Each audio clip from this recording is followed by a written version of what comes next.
Everyone who knew me before 9/11 believes I am. 9/11 attack से related तुम लोगों ने कई लोगों की स्टोरीज और ट्रेजेडीज के बारे में सुना ही होगा, बट आज का केस वैसा नहीं है, क्योंकि आज तक ना ही इस मिसिंग वुमेन के रिमेन्स मिले हैं और ना ही उसकी प्रेजेंट एग्जिस्टेंस का कोई प्रूफ है। सितंबर 11, 2001 8:45 सुबह का समय न्यूयॉर्क में ये एक रेगुलर ट्यूसडे मॉर्निंग थी। स्काईज एकदम क्लियर थे और मौसम परफेक्टली सनी था। बिना कुछ अनयूजुअल एक्सपेक्ट किए हर कोई सुबह अपने काम पर जा रहा था, लेकिन अगले ही मिनट 8:46 AM लोअर मैनहट्टन में लोकेटेड वर्ल्ड ट्रेड सेंटर के नॉर्थ टावर में अचानक से एक एयरप्लेन घुसा।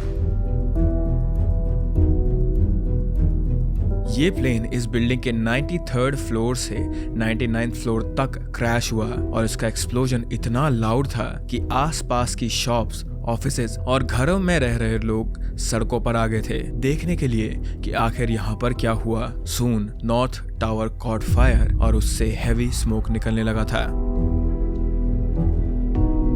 हर टीवी चैनल इस ही चीज की न्यूज फ्लैश कर रहा था और सभी को इस पॉइंट तक लगा कि ये सिर्फ एक एक्सीडेंट था। पर जब 17 मिनट बाद यानी कि 9:03 पर वर्ल्ड ट्रेड सेंटर के साउथ टावर के 77 से 85th फ्लोर तक एक और प्लेन क्रैश हुआ, तब लोगों को समझ आ गया था कि ये कोई एक्सीडेंट नहीं बल्कि ये आतंक हमले हैं। Our very freedom came under attack in a series of deliberate and deadly terror attacks. सड़कों पर एकदम केओस और पैनिक मच गया था because USA was under.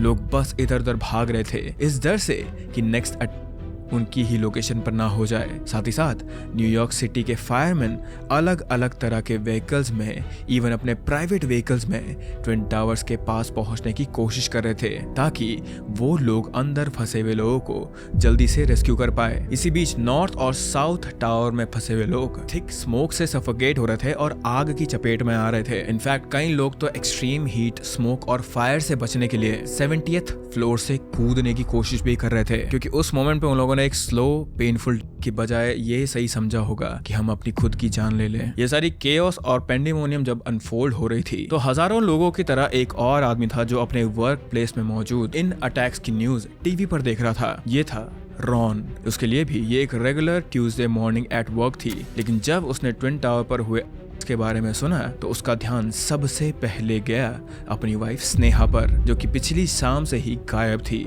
Before the 9/11 बल्कि उनका घर भी ट्विन टावर्स के करीब ही था। So he had big reasons to worry. Ron ने तुरंत अपने सेल फोन से अपनी वाइफ को मल्टीपल कॉल्स लगाए, लेकिन देयर वाज नो रिस्पॉन्स। अब 56 मिनट तक चलते रहने के बाद 9:59 पर पहले साउथ टावर कोलैप्स हुआ, जिसके लगभग आधे घंटे बाद 10:28 AM पर नॉर्थ टावर भी कोलैप्स हो गया था। इन कोलैप्स की वजह से लोग अब अपने सेल फोन से किसी को कांटेक्ट भी नहीं कर पा रहे थे और रॉन के साथ भी यही हुआ और अब उसके दिमाग में तरह तरह का डर बैठ चुका था। क्या उसकी वाइफ स्नेहा भी इन ही टावर्स में मौजूद थी? अगर वो पिछली शाम के बाद आज सुबह घर लौटी भी थी तो वो आखिर फोन क्यों नहीं उठा रही थी? क्या वो भी सड़क पर मौजूद लोगों की तरह डेब्री और स्मोक के बीच में फंस चुकी है? He had so many questions but not a single answer। बल्कि उस दिन से लेकर आज तक there is literally no proof जिसके बेसिस पर स्नेहा को पूरे न्यूयॉर्क में कहीं भी प्लेस किया जा सके। पर ऐसा आखिर क्या चल रहा था उसकी लाइफ में कि उसके हस्बैंड से लेकर पूरी दुनिया तक उसे 24 साल में ढूंढ नहीं पाए हैं? और इतना ही नहीं, स्नेहा पर अपने हस्बैंड पर चीट करने के और बायसेक्सुअल होने तक के एलिगेशंस थे और ऑब्वियसली इन एलिगेशंस की वजह से कई लोगों का शक शुरू होने लगा था कि कहीं रॉन ने ही तो कुछ नहीं करा था स्नेहा को। क्या स्नेहा की डिसअपीयरेंस के पीछे उसका हाथ था या फिर क्या वो अपनी चीटर वाइफ को ढूंढने में इतना इंटरेस्टेड नहीं था जितना कि एक नॉर्मल पार्टनर होता? स्नेहा के लिए ये भी कहा जा रहा था कि उसने 9/11 में काफी सारे लोगों की मदद करी थी उनकी जान बचाने में। तो डिड शी अ हीरो, या फिर उसने क्या इस सिचुएशन का इस्तेमाल करके अपने हस्बैंड से छुटकारा पाने की कोशिश करी थी ताकि वो इन सारी चीजों से दूर हो जाए, वो गायब हो जाए और उसे किसी को आंसर ना करना पड़े? आज के इस केस में हम इन्हीं सारे क्वेश्चंस को इन डेप्थ एक्सप्लोर करेंगे and this is the case of Sneha Annie Philip.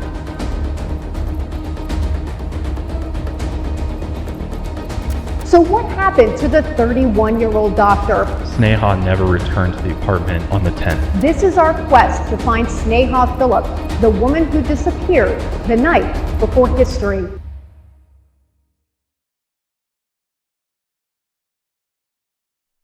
Sneha any Philip का जन्म 7 अक्टूबर 1969 को हुआ था। उसके पेरेंट्स थे आशु जॉन फिलिप और फिलिप के फिलिप। स्नेहा के अलावा 2 भाई और थे उसके, अश्विन और जॉन के फिलिप। और क्योंकि तीनों सिबलिंग्स में वो अकेली लड़की थी तो जाहिर सी बात है she was very loved. Sneha का जन्म तो केरला में हुआ था लेकिन उसके पेरेंट्स अपस्टेट न्यूयॉर्क में शिफ्ट हो गए थे जब वो केवल एक बच्ची थी। स्नेहा के भाई अश्विन का कहना है कि वो बचपन से ही काफी ज्यादा क्रिएटिव थी और उसे पेंटिंग करना, म्यूजिक सुनना और लिखना बहुत ज्यादा पसंद था। और यही नहीं, बढ़ती उम्र के साथ साथ वो काफी ज्यादा एम्बिशियस भी हो गई थी। स्नेहा ने अपनी ग्रेजुएशन जॉन हॉपकिंस यूनिवर्सिटी से करी थी, जिसके बाद उसने 1995 में Chicago school of medicine join किया ताकि वो भी अपने डैड की तरह एक डॉक्टर बन सके। और इसी कॉलेज में वो पहली बार रॉन लाइबरमैन से मिली थी। रॉन लॉस एंजलिस का रहने वाला था एंड ही वाज जूइश। ये दोनों मेडिकल स्कूल में तो थे ही, लेकिन ये दोनों साथ ही साथ काफी ज्यादा क्रिएटिव और टैलेंटेड भी थे। स्नेहा एक राइटर और पेंटर थी और रॉन को गिटार बजाना बहुत ज्यादा पसंद था एंड मे बी इसी क्रिएटिविटी के थ्रू इन दोनों का कनेक्शन बना and they both started dating. Ron Sneha से कॉलेज में 1 साल पीछे था एंड वो चाहती थी कि ये दोनों एक साथ ग्रेजुएट करके अपनी इंटर्नशिप ज्वाइन करें, इसीलिए she even took a year of. उसने 1 साल के लिए कॉलेज डिग्री को ऑन होल्ड रखा एंड फाइनली स्नेहा और रॉन ने 1999 में साथ में ग्रेजुएट किया, जिसके बाद दोनों ही न्यूयॉर्क सिटी में अलग अलग मेडिकल सेंटर्स में रेजिडेंसी इंटर्नशिप करने लगे थे। अपनी इंटर्नशिप के दौरान ये दोनों साथ में ही रहते थे और फिर अगले ही साल 2000 में स्नेहा और रॉन ने एक जूइश इंडियन ट्रेडिशन में शादी भी कर ली थी। शादी के बाद ये couple battery park city shift हो गया था, जो कि वर्ल्ड ट्रेड सेंटर से बस 0.3 माइल्स और रफली 7 मिनट की वॉक की दूरी पर था। So they both were very happy with each other, they both were living together. वो दोनों काफी ज्यादा टाइम से साथ में थे। लेकिन अब आते हैं हम लोग उस दिन पर जिस दिन स्नेहा को आखिरी बार देखा गया था। ये दिन था सितंबर 10, यानी कि 9/11 अटैक से एक दिन पहले। इस दिन मंडे था, पर ये स्नेहा का वर्किंग डे नहीं था, तो उसने प्लान किया था कि वो आज अपने घर की अच्छी सी क्लीनिंग करेगी क्योंकि 2 दिन बाद उसकी कजन अन्नू उसके घर पे डिनर करने आने वाली थी। अब 11 बजे के करीब स्नेहा का हस्बैंड रॉन भी अपने काम के लिए निकला और स्नेहा ने अपने घर के फ्लावर्स रीअरेंज किए, क्लीनिंग करी,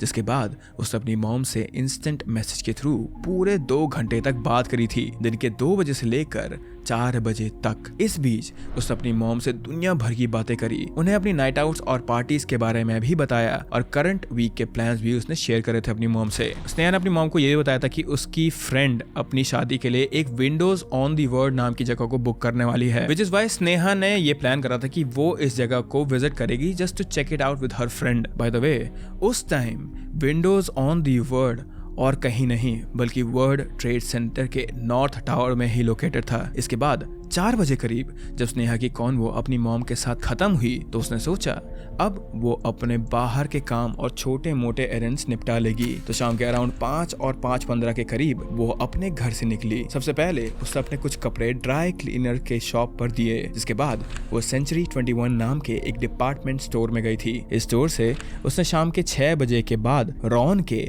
अमेरिकन एक्सप्रेस कार्ड के थ्रू काफी सामान भी खरीदा, जैसे कि लॉन्जरे, पैंटीहोज और बेड लिनेंस। बस इतना ही नहीं, इसके बाद उसने दूसरी शॉप से 3 पेयर्स ऑफ फुटवेयर तक खरीदे थे। और ये जो उसकी शॉपिंग की सारी इन्फो है, इसको बस सीसीटीवी फुटेज नहीं बल्कि रॉन के क्रेडिट कार्ड के रिकॉर्ड से भी सपोर्ट किया जा सकता है।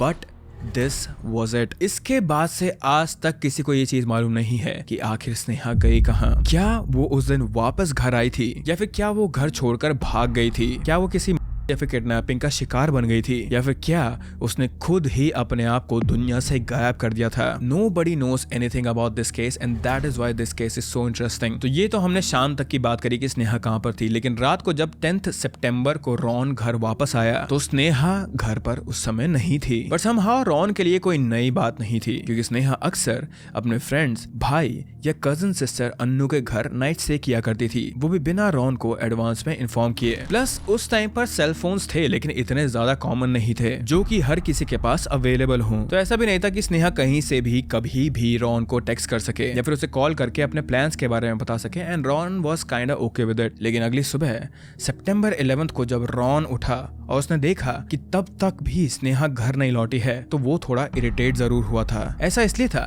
क्योंकि वो कई बार ऑलरेडी से बोल चुका था कि वो बिना उसे इन्फॉर्म किए ऐसे प्लान्स ना बनाया करे, और एक बार फिर स्नेहा को ऐसा करता देख ही डिसाइडेड कि वो फिर से अपनी वाइफ को उसकी इस केयरलेसनेस को लेकर कन्फ्रंट करेगा। और अगर देखा जाए तो उसका इरिटेशन एक्चुअली काफी वैलिड भी था, because if you think about it, ये दोनों हस्बैंड वाइफ थे, तो ऐसा कौन ही चाहेगा कि उनकी जो पार्टनर है वो बार बार अपने रिलेटिव्स के या फिर अपने भाई बहन के घर पे या फिर फ्रेंड्स के घर पे रहे, वो भी बिना इन्फॉर्म किए। अब क्योंकि स्नेहा लौटी नहीं थी उस दिन, तो रॉन भी तैयार होकर अपने काम पर चले गया था। और जब सुबह 9 बजे के करीब रॉन ने ये की न्यूज जब टीवी पर देखी तो वो काफी ज्यादा घबरा गया था, because he did not know कि स्नेहा घर पहुंची है या नहीं। और अगर तुम लोग को याद होगा तो मैंने तुम्हें बताया था कि स्नेहा और रॉन का अपार्टमेंट वर्ल्ड ट्रेड सेंटर से ज्यादा दूर नहीं था।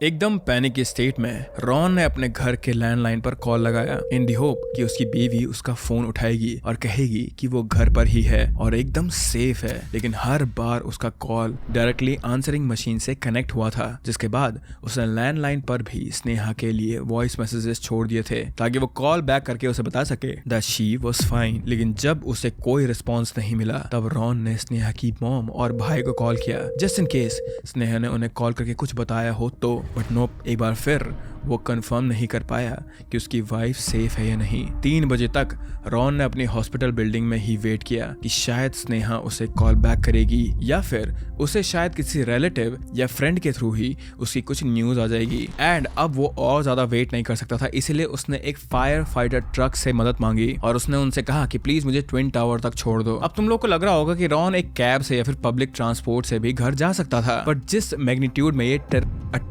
जिस मैग्नीट्यूड की कैजुअलिटीज उस टाइम पर न्यूयॉर्क सिटी में थी, it was obviously not easy to get a cab then. You can imagine this thing कि किस तरह उस टाइम पर एम्बुलेंस और गाड़ियों से सड़कें जैम पैक्ड रही होंगी। इमरजेंसी स्टाफ और फायर फाइटर से लेकर विक्टिम्स और सर्वाइवर्स के रिलेटिव्स तक हर कोई बस ट्विन टावर्स के पास पहुंचना चाहता था। कोई उधर मेडिकल एड देने के लिए जा रहा था, तो कोई अपने लव्ड वंस की सेफ्टी कंफर्म करने के लिए, तो कोई इन अटैक्स को सर्वाइव करके बस अपने घर लौटना चाह रहा था। सो क्लियरली ऐसे में इजी नहीं था रॉन के लिए अपार्टमेंट पहुंचना, जो कि ट्विन टावर्स के पास में ही था। तो इसीलिए अब वो हाथ पे हाथ धरा नहीं बैठा रह सकता था और उसने एक एम्बुलेंस से मदद मांगी, बल्कि ऐसे रश, रबल और केओस के थ्रू उसे अपने घर पहुंचने में पूरे 6 घंटे लग गए थे। लेकिन इन सारी चीजों को टैकल करने के बाद और 6 घंटे ट्रैफिक में रहने के बाद जब वो फाइनली अपने फ्लैट में 9 बजे पहुंचा तो ही रियलाइज दिस थिंग कि उसके एरिया में पूरा का पूरा पावर कट हो रखा था, जिसकी वजह से वो अपनी फ्लैट वाली बिल्डिंग में एंटर नहीं कर पा रहा था क्योंकि उसकी बिल्डिंग के डोर बिजली से ऑपरेट होते थे। तो यहाँ पर भी फंसने के बाद रॉन ने डिसाइड करा कि पास में उसका एक और दोस्त भी रहता था, तो आज की रात वो वहीं पे बिता लेगा। फिर अपने इस फ्रेंड के घर में एक स्लीपलेस रात बिताने के बाद जब वो फाइनली अगली सुबह अपने घर पहुंचा तो उसने देखा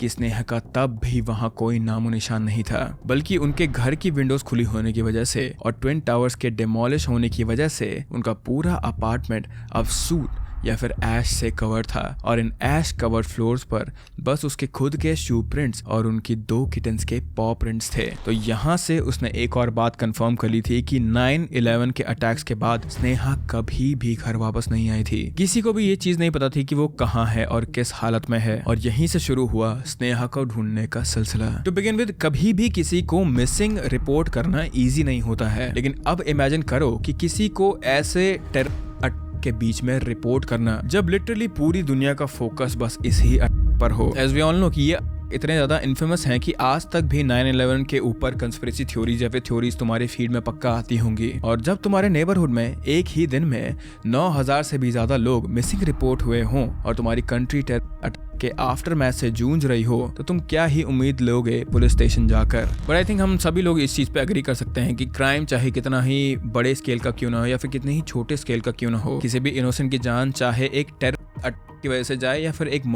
के हाथों से हो, इससे विक्टिम की इंपॉर्टेंस कम या ज्यादा नहीं होती। और क्योंकि स्नेहा का अता पता सितंबर 11 अटैक से एक रात पहले से ही नहीं था, तो बहुत कम चांसेस थे कि उसके केस को ऐसे केओस के बीच किसी भी टाइप की प्रायोरिटी मिलती। और शुरू में यही हुआ भी। जब उसके लापता होने की रिपोर्ट रजिस्टर करवाई गई तो कोई भी टीवी चैनल स्नेहा का केस रिपोर्ट करने के लिए इतना विलिंग नहीं था, क्योंकि वो डायरेक्टली 9/11 से लिंक्ड नहीं था। मिसिंग पर्संस रिपोर्ट लिखवाने के बाद बाद रॉन और स्नेहा की फैमिली ने पूरे शहर में स्नेहा के मिसिंग पोस्टर्स और फ्लायर्स लगवाए, इस उम्मीद में कि शायद कोई तो इंसान होगा जिसने स्नेहा को 10 सितंबर की शाम या उसके बाद देखा होगा। अब इफ यू गाइस रिमेंबर, आखिरी बारी स्नेहा की बात अपनी मॉम से हुई थी, तो उसने ये चीज मेंशन करा था कि वो वर्ल्ड ट्रेड सेंटर में Windows of the world restaurant को देखने जाएगी। ऑल्दो उसने एग्जैक्ट डेट या टाइम तो नहीं मेंशन किया था कि वो कब वहां जाएगी, पर क्योंकि 9/11 के बाद उसका कोई अता पता नहीं था, तो जायज है कि उसकी फैमिली के दिमाग में ये बात आई थी कि शायद से वो वही हो। उनके दिमाग में बार बार ये क्वेश्चन आता कि व्हाट इफ वो वहां उस दिन सुबह गई हो देखने के लिए। स्नेहा की फैमिली मेंबर्स का मानना था कि may be Sneha in attacks के दौरान ट्विन टावर्स के आसपास थी, और क्योंकि वो एक प्रैक्टिसिंग फिजिशियन थी तो एज एन इंस्टिंक्ट वो ग्राउंड जीरो पर विक्टिम्स की हेल्प करने पहुंच गई होगी, और उसी दौरान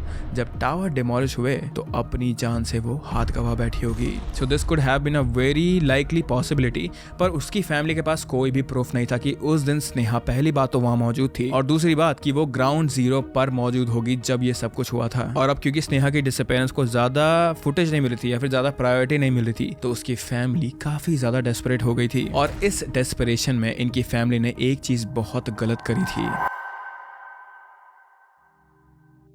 अगेन इसी डेस्परेशन में रॉन ने स्नेहा के भाई जॉन से कहा कि वो प्रेस से बात करे और उन्हें कन्विंस करे कि स्नेहा का केस भी वही स्पॉटलाइट डिजर्व करता है जो 9/11 के विक्टिम्स करते हैं। लेकिन जब जॉन ने स्नेहा के भाई ने मीडिया से बात करी तो उसने काफी ज्यादा बड़ा चढ़ाकर पहले तो स्नेहा की स्टोरी से काफी ज्यादा फेक वे में बताई, लेकिन इस फेक इमोशनल स्टोरी के साथ उसने एक और फेक डिटेल ऐड कर दी थी जो उसे बाद में बहुत ज्यादा रिग्रेट करनी पड़ी थी। इवन दो इन दोनों भाई बहन में कुछ लड़ाइयां चल रही थी और इनकी 2 हफ्तों से बात नहीं हुई थी, he still told the press कि सितंबर 11 के अटैक्स के दौरान स्नेहा ने उसे कॉल किया था और वो वर्ल्ड ट्रेड सेंटर के पास मौजूद थी। उसने ये बहुत बड़ा झूठ बोला मीडिया से। फर्दर जॉन ने इस झूठ में और जो झूठ ऐड करा था वो ये था कि जॉन ने अपनी बहन स्नेहा को लास्ट मोमेंट पे ये बोला था कि वो अपनी जान बचाए और ट्विन टावर से दूर हो जाए, पर स्नेहा ने इस चीज के लिए मना कर दिया था क्योंकि ऐसे टाइम पर वो इंजर्ड लोगों की मदद करना चाहती थी। एंड दैट इज व्हाई ये जो पूरा स्नेहा एज अ हीरो वाला स्टोरी है वो यहाँ से ही आता है। She couldn't leave because there was people who were hurt. And last thing I started telling, I selfishly I told her, come on, just leave the building. And she said, no, I have to help this person over here. And it's the last thing I heard from her. So clearly इस detail के बाद स्नेहा का case media में काफी ज्यादा popular हो गया था। हर न्यूज चैनल पर उसकी फोटो थी क्योंकि हर कोई उसे एक हीरो मान रहा था। सबको लग रहा था कि दूसरों की मदद करने के चक्कर में Sneha lost her own life. What a hero. Police Sneha के रिमेन्स भी ग्राउंड जीरो पर ढूंढने लगी, लेकिन जितनी भी कोशिश उन्होंने करी वो स्नेहा को साइट पर प्लेस ही नहीं कर पाए। उसके फ्रेंड्स एंड फैमिली बस हॉस्पिटल के चक्कर काटते रह गए इस होप में कि उन्हें स्नेहा से रिलेटेड कोई तो डिटेल मिलेगी, पर ना ही उन्हें कोई विटनेस मिला और ना ही उन्हें कोई लीड मिली। तो अब स्नेहा के बारे में पता तो सबको था, बट इन अ वे उसके भाई ने ही अनइंटेंशनली अपनी बहन का केस सैबोटेज कर दिया था क्योंकि पुलिस ने इस इन्वेस्टिगेशन को बस ग्राउंड जीरो तक ही लिमिट कर दिया था। इसके बियॉन्ड वो कहीं भी स्नेहा को नहीं ढूंढ रहे थे। अब सिंस स्नेहा के जो फाइंडिंग का केस था उसमें कुछ भी प्रोग्रेस नहीं हो रहा था, तो रॉन ने मैटर्स अपने हाथ में ही ले लिए। उसे पता था कि अगर 9/11 के अटैक में स्नेहा फंसी होगी तो शी इज प्रोबेबली गॉन, लेकिन अगर वो 10th से ही एक दिन पहले से ही मिसिंग थी तो there was a chance that she was still out there. Ron ने पहले शुरुआत करी स्नेहा के इंस्टेंट मैसेजेस पढ़ के, जिसके बाद उसने स्नेहा के मूवमेंट्स को ट्रैक करना शुरू कर दिया था। स्नेहा और उसकी मॉम के साथ हुई चैट पढ़ के उसे पता चला कि वो 10th की शाम को शॉपिंग करने गई थी। ही न्यू कि उसका क्रेडिट कार्ड स्नेहा के पास था, so he called American express, जिसके बाद उसे पता चला कि स्नेहा ने 7 बजे के करीब सेंचुरी 21 स्टोर पर शॉपिंग की थी। इस इन्फो के बाद जब वो स्टोर पर गया तो इट वाज टेम्परेरीली क्लोज्ड, पर उसने अपने दोस्तों की मदद से इस स्टोर के बाकी ब्रांचेस के आसपास भी स्नेहा के मिसिंग पोस्टर लगा दिए थे, इस उम्मीद में कि कोई तो उसकी वाइफ के बारे में जानता होगा या फिर उसे बता सके। और लकीली इन ही पोस्टर की वजह से कुछ ही दिनों बाद रॉन को इस स्टोर की एक फीमेल वर्कर ने कॉल किया। उसने बताया कि स्नेहा रेगुलरली सेंचुरी 21 आया करती थी और जब वो 10th को उस स्टोर में आई थी तो वो अकेली नहीं थी, बल्कि सेल्स क्लर्क का कहना था कि स्नेहा के साथ उस शाम एक और औरत प्रेजेंट थी जो उसी के साथ शॉपिंग कर रही थी, और इतना ही नहीं, वो औरत भी स्नेहा जैसे इंडियन डिसेंडेंट की ही लग रही थी। नाउ ये चीज कंफ्यूजिंग थी रॉन के लिए, क्योंकि रॉन नहीं जानता था कि ये औरत कौन थी। तो रॉन के दिमाग में सबसे पहला ख्याल यही आया कि अगर वो स्टोर में गई थी एक औरत के साथ, तो वहां पर पक्का सीसीटीवी फुटेज उसे मिलनी चाहिए। और बहुत ही ज्यादा हैसल के बाद फाइनली रॉन के हाथ में वो सीसीटीवी फुटेज लग गई थी, जिसमें स्नेहा सेंचुरी 21 में सच में शॉपिंग करते हुए दिख रही थी। लेकिन अजीब बात ये थी इस वीडियो में कि उसके साथ और कोई भी औरत नहीं था, बल्कि उसके साथ कोई और था ही नहीं। सो गॉड नोज उस सेल्स वुमन ने उस शाम ऐसा क्या देखा था that she was so sure कि स्नेहा अकेली नहीं थी।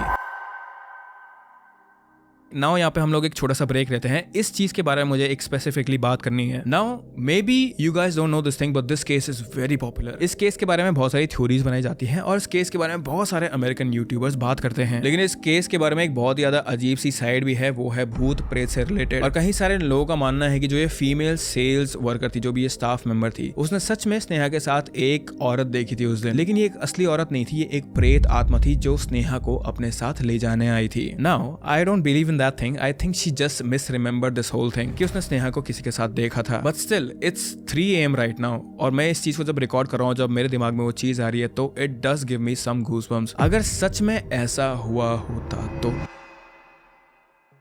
Well let's get back to the case now. एक और बात यहाँ पर नोट करने वाली ये है कि जितना भी सामान स्नेहा ने उस दिन स्टोर से खरीदा था, वो आज तक लोकेट नहीं हो पाया है। ना तो वो सामान लेकर कभी घर वापस आई, ना ही उसके शॉपिंग बैग्स कहीं पर मिले, और ना ही वो ये पूरा का पूरा सामान लेकर किसी फ्रेंड के घर गई थी। क्योंकि अगर ऐसा होता तो आज तक कोई ना कोई फ्रेंड पुलिस को इस बारे में बता ही देता। नाउ सिंस NYPD के पास already hundreds of missing person case थे और वो स्नेहा के रिमेन्स बस ग्राउंड जीरो पर ढूंढने में ही फोकस थे, तो रॉन ने केन गैलेंट नाम के एक प्राइवेट इन्वेस्टिगेटर को इस केस के लिए हायर करा। केन की इन्वेस्टिगेशन के थ्रू काफी सारी नई डिटेल्स सामने आई। फॉर इंस्टेंस, जिस रात स्नेहा अपेरेंटली घर नहीं लौटी थी और रॉन अकेला सोया था, उसके अगली सुबह 4 बजे के करीब किसी ने उनके लैंडलाइन से रॉन के सेल फोन पर कॉल किया था। तो अगर रॉन अपने घर में अकेला सो रहा था, तो उसी के अपार्टमेंट से उसके सेल फोन पे कॉल किसने करा? और अगर स्नेहा उस दिन अपार्टमेंट में वापस आई भी थी, तो उसने रॉन को उठाने के बजाय इतनी वियर्ड सी चीज क्यों करी? रॉन का इस बात पर कहना है कि वैसे तो उसे याद नहीं है कि वो उस रात अपनी नींद से उठा था या नहीं, बट पॉसिबल एक्सप्लेनेशन ये हो सकती है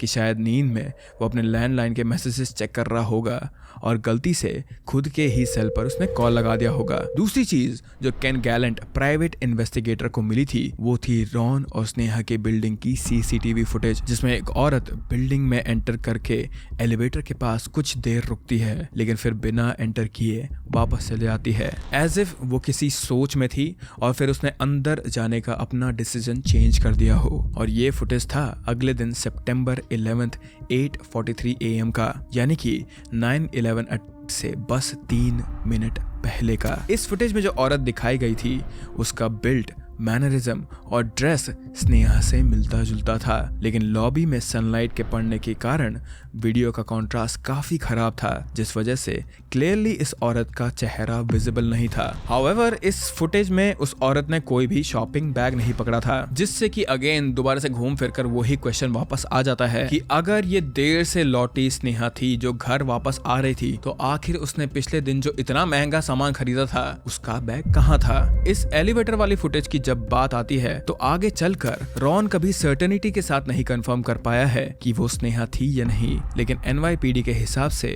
वो और कोई नहीं बल्कि missing person Sneha any Philip ही थी।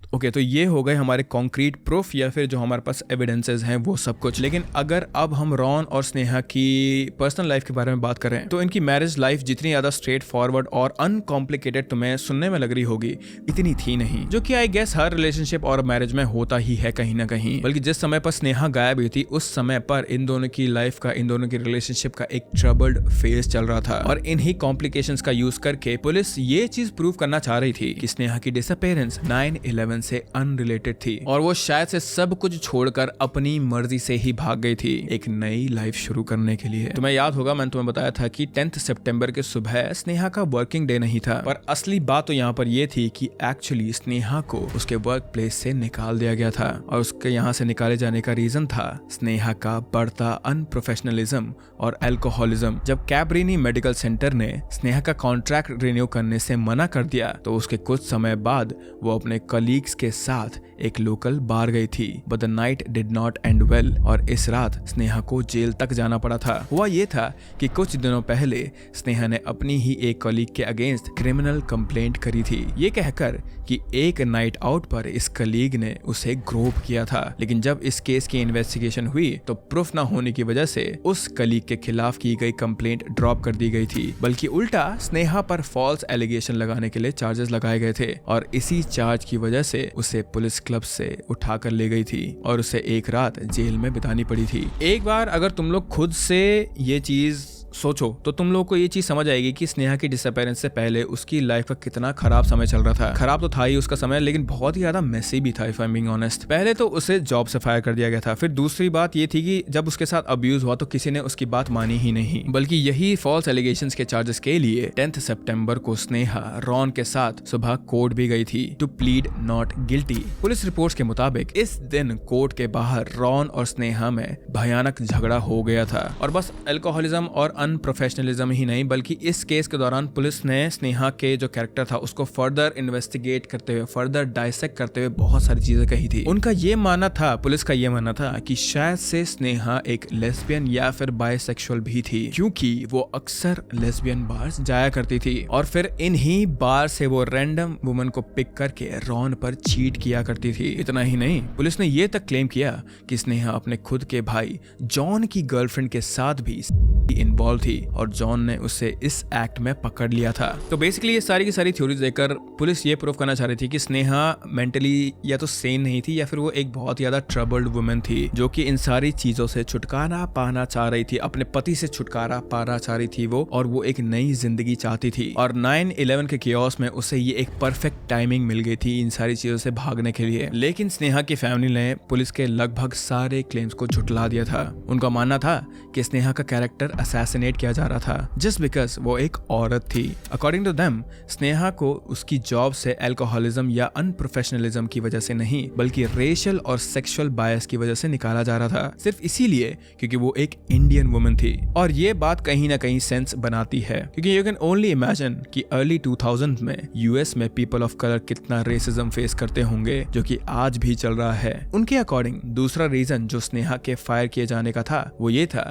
कि उसका अब्यूज और मिसकंडक्ट के खिलाफ आवाज उठाना। और रही बात उसके लेस्बियंस बार जाने की और औरतों के साथ नाइट स्पेंड करने की, तो रॉन ने क्लैरिफाई करते हुए मीडिया में ये बताया था कि जब से उसके साथ ग्रोपिंग वाला इंसिडेंट हुआ था तब से वो गे बार जाना पसंद करती थी ताकि कोई मर्द उसे गंदी नजर से ना देख पाए और ना ही उसके साथ दोबारा कभी वैसा हो या उसे छू सके कोई और आदमी। And this is pretty common. बाहर देशों में औरतें अक्सर ऐसा करती हैं just to have a safe night out. Ron का ये कहना था कि स्नेहा पर लेस्बियन होने के एलिगेशंस लगाना बिल्कुल ही बेतुकी बात थी क्योंकि स्नेहा उसे अक्सर अपने नए फ्रेंड्स के बारे में बताया करती थी या फिर वो हमेशा रॉन को बताया करती थी जब भी वो अपनी नई गर्ल फ्रेंड के घर में रुकती थी। और यही रीजन था कि जब वो 10 सितंबर को घर वापस नहीं लौटी थी तो रॉन को यही लगा था उस दिन भी कि शायद से वो दोबारा से किसी गे बार गई होगी टू मेक न्यू फ्रेंड्स। बल्कि वो जब भी ऐसे बार जाती थी तो आर्टिस्ट और क्रिएटिव वुमेन से ही मिलती थी और कनेक्ट करती थी उनके साथ क्योंकि ग्रोइंग अप वो खुद एक पेंटर हुआ करती थी। अब बचा एलिगेशन स्नेहा का जॉन की गर्लफ्रेंड के साथ इन्वॉल्व होने का, तो वो भी जॉन ने खुद प्रेस के सामने आके क्लियर कर दिया था। उसने बताया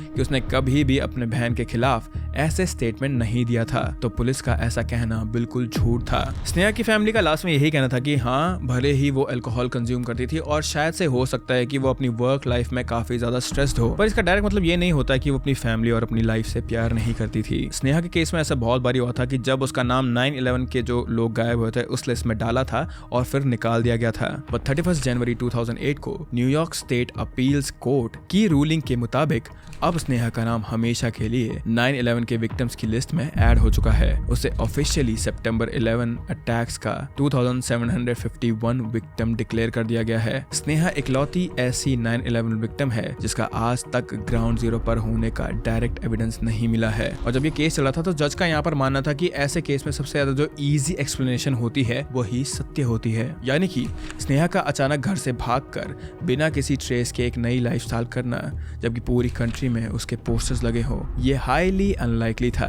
या फिर स्नेहा का किसी के हाथों होना और फिर भी ना तो उसकी बॉडी ना ही किसी एविडेंस का मिलना पॉसिबल है, पर फिर भी हाईली अनलाइकली था। So what do you think कि हाईली लाइकली चांस होगा स्नेहा के गायब होने का? Do let me know in the comments down below. आज स्नेहा को डिसअपेयर हुए पूरे 24 साल हो चुके हैं, पर आज उसकी फैमिली ये बात एक्सेप्ट कर चुकी है कि Sneha is resting in peace, क्योंकि ऐसा सोच कर वो कम से कम खुद पीस से रह पाते हैं, ठीक है, बिना किसी व्हाट इफ के बारे में सोचते हुए। आज नेशनल सितंबर 11 मेमोरियल में भी स्नेहा का नाम इंस्क्राइब्ड है, बल्कि डचेस कम्युनिटी कॉलेज में जहां स्नेहा की मॉम जॉब करती थी वहां भी स्नेहा की लाइफ को ऑनर करते हुए एक मेमोरियल बनाया गया है। एज फॉर रॉन, उसने 2010 में दोबारा शादी कर ली थी, लेकिन आज भी वो स्नेहा की फैमिली के साथ काफी क्लोज है और अभी भी उन्हें उतनी ही रिस्पेक्ट करता है जितना वो पहले किया करता था। देखा जाए तो इस केस का अंत है और नहीं भी। लोग आज भी तरह तरह के स्पेकुलेशन करते हैं स्नेहा की डिसअपीयरेंस को लेकर, लेकिन इस केस में एक बहुत ही ज्यादा वियर्ड चीज हुई थी एंडिंग में, जिसके बारे में मैं तुम्हें अभी बताने वाला हूँ। But this is the reason why I chose to cover this case, क्योंकि मुझे एटलीस्ट इससे ये लगता है कि स्नेहा आज भी जिंदा है। तो ऐसे ही साल 2012 में पोस्ट सीक्रेट पर आया एक पोस्ट कार्ड काफी पॉपुलर हुआ था। पोस्ट सीक्रेट एक ऑनगोइंग मेल आर्ट प्रोजेक्ट है जिस पर लोग एनोनिमसली अपने हाथों से बनाए गए पोस्ट कार्ड्स और कन्फेशन भेजते हैं, और 2012 में मेल किए गए एक पर्टिकुलर पोस्ट कार्ड को सबने कलेक्टिवली स्नेहा के साथ लिंक कर दिया था। इस पोस्ट कार्ड में ट्विन टावर्स का जलते हुए स्केच बना था और ऊपर बस एक लाइन लिखी थी इसमें, everyone who knows me before 9/11 believes I am. And with that, I hope that you guys are happy. I hope that you guys are healthy. Please be close to your loved ones, guys, and I'll see you very, very soon. Bye bye.